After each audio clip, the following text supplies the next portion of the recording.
Good morning. This is Barry Knapp with Ironside's Macroeconomics. It's 7 a.m. Mountain Time on Monday morning, August 4th.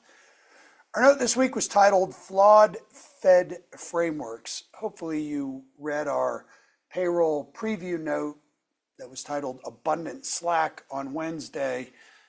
That was part of our Flawed Fed Framework. After Wednesday's FOMC press conference, and the labor market data we got prior to Friday's shocking negative revisions, we were convinced that Chair Powell was putting way too much emphasis on a unemployment rate that we thought was flawed, in as much as we had a very curious, and this is one of our three areas of criticism of the Bureau of Labor Statistics, but both the numerator and denominator appeared to be corrupted by the annual population control adjustment, and that came in January. The prior 2 years, there'd been very little change to the annual population control, meaning BLS didn't really adjust for the surge in immigration that was taking place in 22 and 23. And then in 24, when the Biden administration actually started to clamp down a little bit, as it became apparent that it was a bad political issue for them, they suddenly found an extra 2.9 million workers. When you look at charts, one of which we included on Wednesday, you see this big jump in the growth in the labor force and growth in employment that came in January this year that, of course, never really happened. And so that threw the numbers off. Yet there was a broad range of slack indicators, including our 18 indicator index that we created years ago, that suggested that labor supply had jumped sharply in June, and that there was abundant slack. We are increasingly convinced that the Conference Board labor differential that we write about virtually every month is giving us a more accurate read on the unemployment rate, and it's actually probably 4.5%, not the 4.25% that this month's labor report suggested. So anyway, getting back to this flawed frameworks idea, which was the first section of the note, the Fed has a number of blind spots. The first one is the unwillingness to acknowledge or even believe that inflation is caused by fiscal policy. That is something that's obvious to all of us who realized that, or observed in 2021, that as soon as checks got mailed out to everyone, goods price inflation shot up from less than 2% in March of 21 to 12.5% by June. Or by the summer anyway, sort of an obvious reaction. That's one of their flawed frameworks. And then we went on to talk about how the 2% target and their effort to push inflation up in the 2010s actually caused capital misallocation. And unlike the other 2 decades when we had fairly low, though even lower price volatility, the annual standard deviation of CPI, we didn't get the CapEx response because the Fed was causing misallocation of capital. So there's a bunch of flaws in the way they approach things, and we really do agree with Kevin Warsh that we need a real rethink of the organization. The core economic thought is just so undiverse that the Fed is prone to these big mistakes. And they've just made another one, which is to not recognize how restrictive their policy was for small banks and small businesses. So moving on to the BLS, we have 3 issues with the BLS. It's the birth-death model we've been writing about for a couple of years, and the underestimation of small business employment. It is the this annual population control, and then the way they've handled seasonal adjustment for the 16 to 24-year-old category. That caused a big jump in employment last September that we don't believe ever actually occurred, and raised the ire of some politicians with all of a sudden the labor market suddenly getting stronger. So just to back up for a second before I move on to Friday's report, we began with a pretty detailed discussion we titled Peak Detox, coming off the GDP report.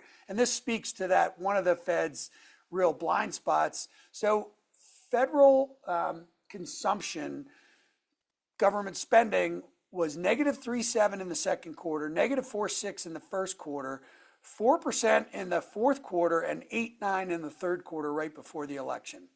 There is your detox from the addiction to government spending, and it's manifested itself in significantly slower growth, as evidenced by PDFP, which is final purchases to private domestic purchasers. That was 1.2% in the second quarter. So anyone telling you, oh, we had a strong GDP number because the headline was 3%, isn't really looking at the data. It was 1.9 in the first quarter, and it averaged 3.2 in the second half of last year. So we've had a decided slowdown in domestic demand, driven by much weaker services consumption. This is what we expected. Try to raise goods prices or put a tax on import prices without an expansion of government spending and weak money supply growth. Final demand was always likely to slow, and it was likely to slow in other areas, services being first and foremost. CapEx, which we do expect to pick up, it's one of our core investment themes, did have a bounce in equipment in the first half of the year, but we know a lot of that was front-running tariffs. There's been a pickup in software investment. Well, we know that's probably about Gen AI. There's not yet been a recovery in R&D expenditures or structures expenditures. Those will probably begin to show some signs of life in the second half of the year and into next year. We would note that capital spending plans from the regional Fed surveys did not rebound in July despite the passage of OBBA. So this slowdown in aggregate demand may be weighing on the overall economy. It's manifested itself in weak CapEx and weak labor investment, and it kind of hangs over the head of the economy. So we do think things will start to pick up later in the year, but for now, the third quarter is probably off to a very slow start. One final point we made around the growth outlook, which is residential investment, typically would be strong at this point in a business cycle. It's quite weak, and this is one of the main reasons why we think the Fed should be tightening. It's not going to cause inflation. It's going to actually increase the supply of labor. Again, that's sort of a Fed ideological blind spot, is not looking at the supply side of the economy, just being hostile to that. New Keynesians seem to focus all of their attention on the demand side of the economy and ignore the supply side. So moving on to the report, obviously it was shockingly weak. We had statements from Waller and Bowman, governors, that is, Fed governors. Right before the release of the report, Waller talked about what we would describe as negative unemployment convexity, how once the labor market starts to slip, unemployment can go up quite rapidly, and we again reviewed that topic. And Bowman talked about a less dynamic labor market, which has been a core theme of ours for some time.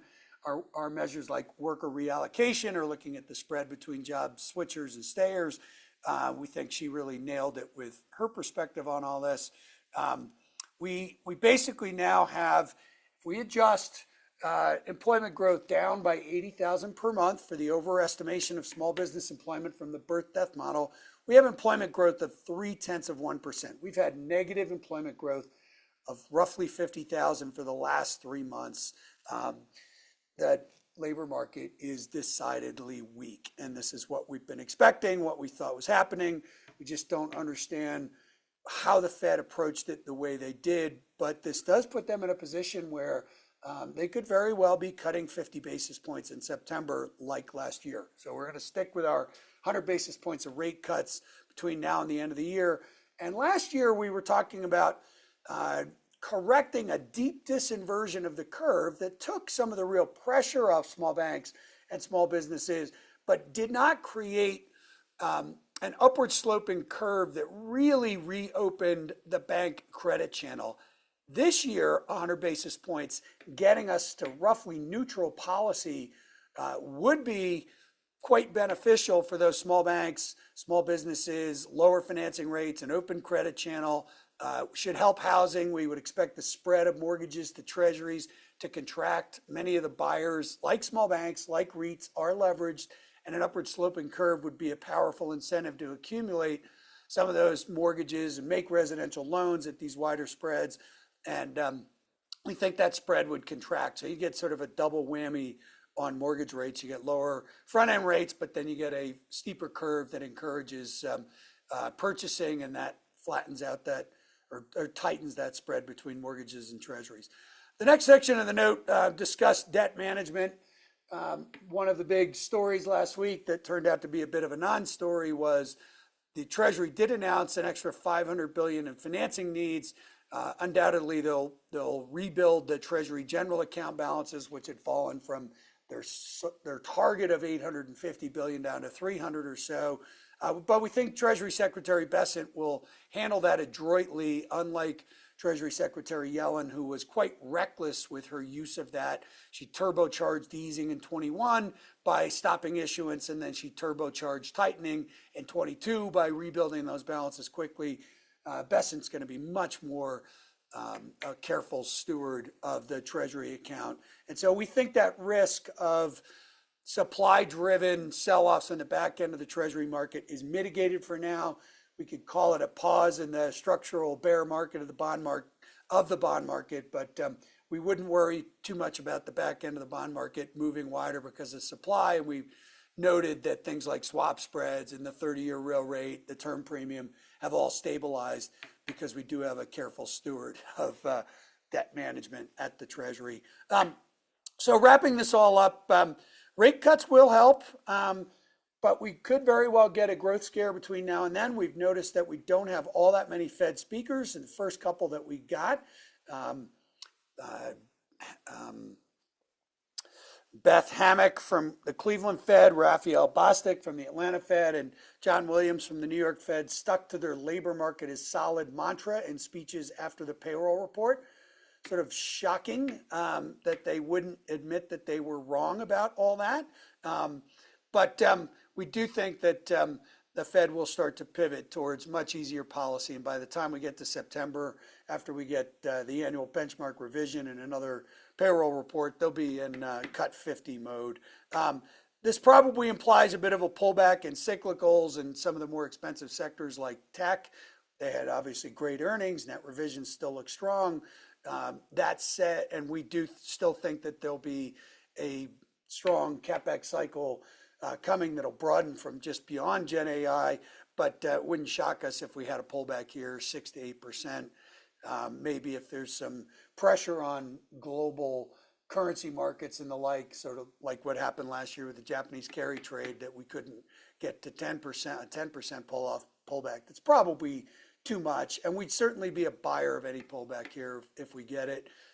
Tens have broken the range as we suggested to the downside in terms of yield. So, that 460 to 430 range has been resolved. Tens probably go to 4%. All that'll provide some degree of support for equities, but the growth outlook is going to be pretty soft here and unlikely to rebound much in the third quarter. We were counting on a bit of a dovish communication pivot last week in the Fed meeting, and for whatever reason, Flawed Frameworks, this obsession with independence, we didn't get that, and so it does open the equity market up for a little bit of a pullback here. So that's it for me this week. Barry Knapp, Ironsides. Have a good week, everyone. Thank you.